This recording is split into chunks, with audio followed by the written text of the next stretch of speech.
বাগেরহাটের ষষ্ঠ উপজেলা পরিষদ নির্বাচনের প্রথম ধাপের নির্বাচনে প্রতিদ্বন্দ্বী প্রার্থীদের মধ্যে প্রতীক বরাদ্দ সম্পন্ন হয়েছে।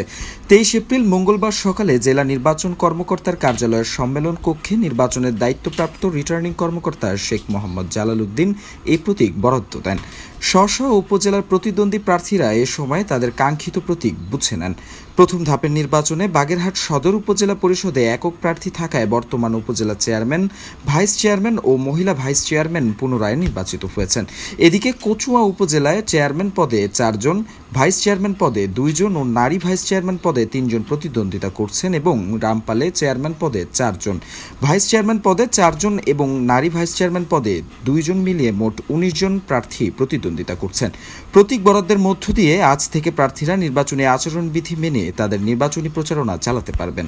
পরে জেলা প্রশাসকের সম্মেলন কক্ষে প্রতিদ্বন্দ্বী প্রার্থীদের নিয়ে এক মতবিনিময় সভা অনুষ্ঠিত হয়।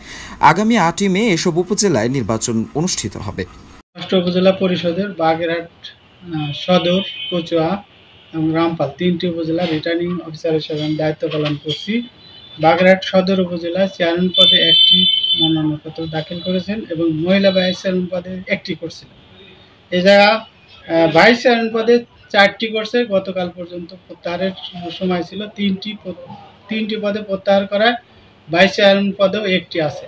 ফলে সদর উপজেলায় 3টি পদে 1টি করে থাকার কারণে সকল পদেই বিনা প্রতিদ্বন্দ্বিতায় নির্বাচিত হয়েছে। এরপরে কচুয়া উপজেলায় চেয়ারম্যান পদে 4টি মনোনয়নপত্র দাখিল করেছিল এবং ভাইস চেয়ারম্যান পদে 2টি, মহিলা ভাইস চেয়ারম্যান 3টি। এদেরকে প্রতীক বরাদ্দ দেওয়া হয়েছে। এই জায়গা নির্বাচন অনুষ্ঠিত হবে। সর্বশেষ রামপাল উপজেলায় চেয়ারম্যান পদে 4টি, ভাইস চেয়ারম্যান পদে 4টি এবং মহিলা ভাইস চেয়ারম্যান পদে 2টি। এদের মধ্যে প্রতীক বরাদ্দ করা হলো আজকে। এ জায়গায় নির্বাচিত অনুষ্ঠান হবে। আর নির্বাচনের পরিবেশ স্বাভাবিক আছে। আজকে থেকে প্রচারণা শুরু হবে।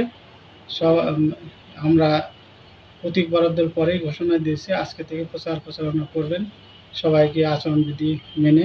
আমাদের ইতিমধ্যেই জুডিশিয়াল ম্যাজিস্ট্রেট 1 জন এবং পর্যাপ্ত পরিমাণ এক্সিকিউটিভ ম্যাজিস্ট্রেট নিয়োগ করা হবে। আর 8 মে 2024 তারিখে ভোট গ্রহণ অনুষ্ঠিত হবে। আশা করি সুন্দর পরিবেশে আমরা এই নির্বাচনটি সম্পন্ন করতে পারব। ধন্যবাদ সবাইকে।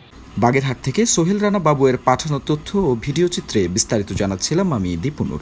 রূপান্তর সংবাদ, নিউজ ডেস্ক।